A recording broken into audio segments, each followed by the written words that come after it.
Timbog ang isang sikyo na tulak umano ng droga sa Kidapawan City. Ang suspect dati na raw nakatakas sa mga otoridad.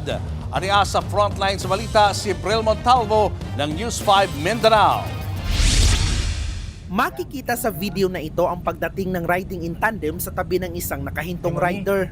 Binuksan ng lalaking nakaitim ang U-box ng kanyang motor na tila may kinukuha. Habang bumaba naman ang angkas ng isa pang motor at lumapit sa lalaking nakaitim. Okay, ayun na, nag-istoryahan na sa kan, pusher buyer. Makalipas ang ilang minuto, nag-abutan na sila. Tura na, nadawat ng kwarta. Maya-maya, sumugod na ang ibang pulis na nakasibilyan. Dali lang. Ang mga eksenang iyan, bypass operation pala noong nakaraang Lunes ng hapon sa National Highway ng Barangay Poblacion, Kidapawan City. Kinilala ang suspect na si Muhammad Salik Yacob, 33 years old, isang sekyu. Nakuha sa kanya ang isang sachet ng shabu at 1,000 pesos marked money.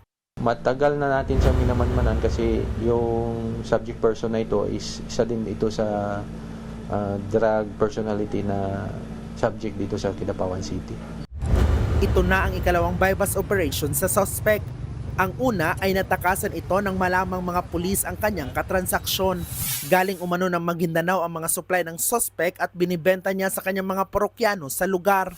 Aminado naman ang suspect na nagbebenta siya at gumagamit rin siya ng iligal na droga. Nandito kami sa kulungan, pinagsisihan namin na kaya nandito kami ngayon, ma'am, para anuhin namin yung mga kasalanan namin.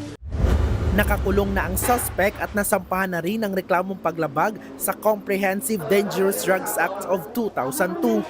Nagbabalita mula sa frontline, Bril Montalvo, News 5 Mindanao. Mga kapatid, Julius Babaw po.